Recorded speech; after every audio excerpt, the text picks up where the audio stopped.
Well, nominations for the 97th Academy Awards were unveiled the other day. And as a movie fan, I, of course, made sure to watch the live announcement of the noms.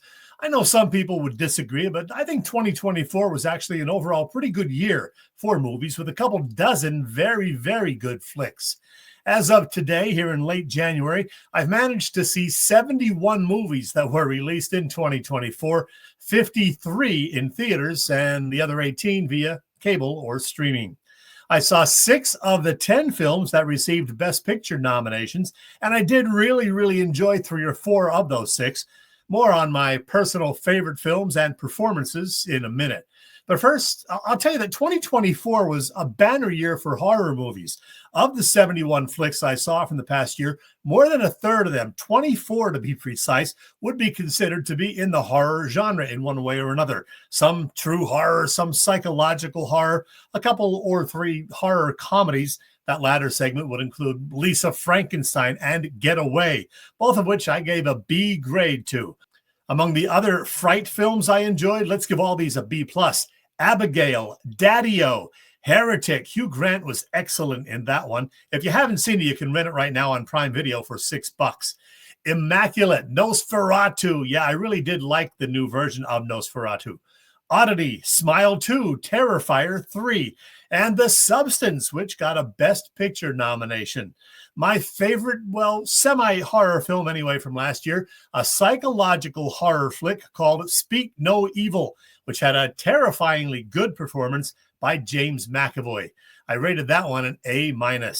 Regarding the Oscar nominations, well, if I had a vote, I've seen 3 of the films featuring these Best Supporting Actor nominees, and while Yura Borisov and Edward Norton were both great, I'd give the trophy to Kieran Culkin in the film A Real Pain, which, by the way, got left out of the Best Picture nominations. Damn you, Academy.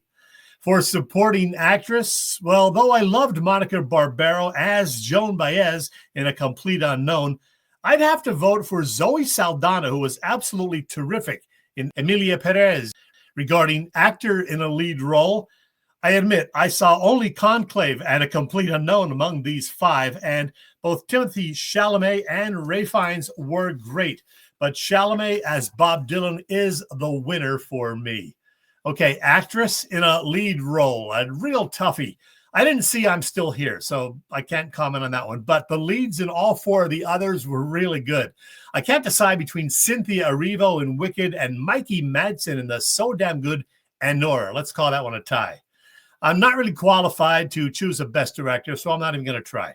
But I will give you my top movies of 2024 in a minute, and in the process, give you my choice for Best Picture.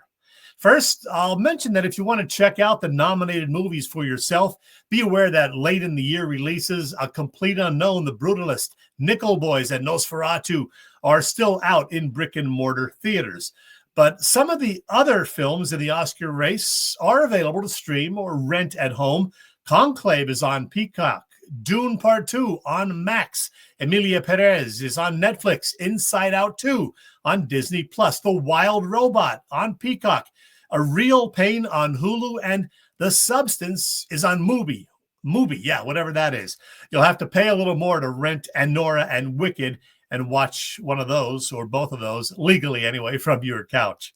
So again, here are the movies that received Best Picture nominations this year. As I noted, I saw 6 of the 10. I did not see as yet The Brutalist, Dune Part 2, I'm Still Here, or Nickel Boys. Of the 6 I saw, while I liked The Substance a lot, I mean, it was certainly different, I'm not sure if it was worthy of a Best Picture nom. And I know there's a lot of buzz about Emilia Perez. I mean, heck, it got 13 nominations to lead everybody. It was certainly well done and had a lot going on. Heck, a drug cartel, a transgender character in the lead role, singing and dancing, subtitles, but I gave it just a B. It's not for everybody, I'll tell you that. Wicked is a lot of fun, albeit longer than necessary, but it's not in my top 5 for the year. Anora, Conclave, and A Complete Unknown are in my top 5.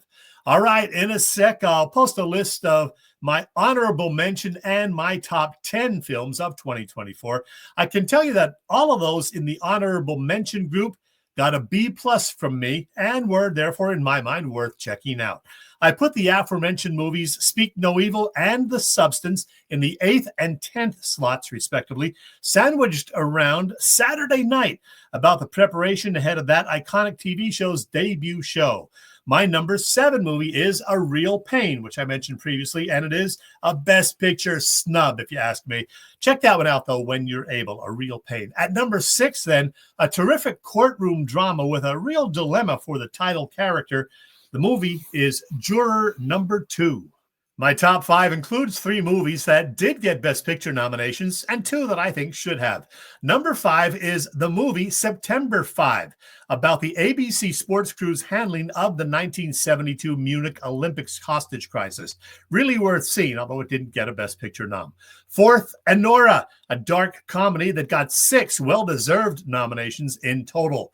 My number 3 is Conclave, 8 nominations overall for that interesting film about the Vatican's efforts to choose a new pope while dealing with secrets and scandals.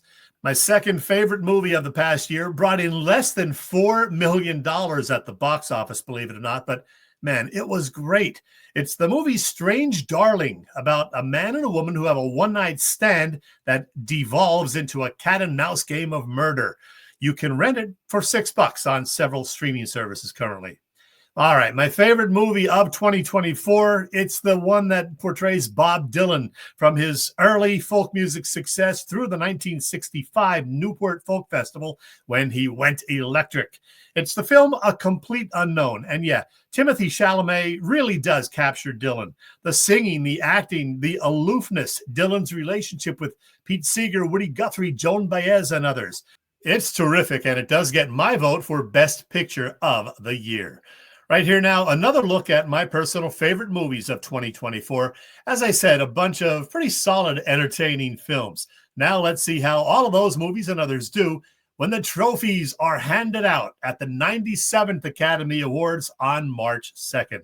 Hey, thanks for watching, and please hit that like button. And if you're a fan of music, movie, and other fun stuff, subscribe to my Random Chet channel here on YouTube. And I'll see you at the multiplex.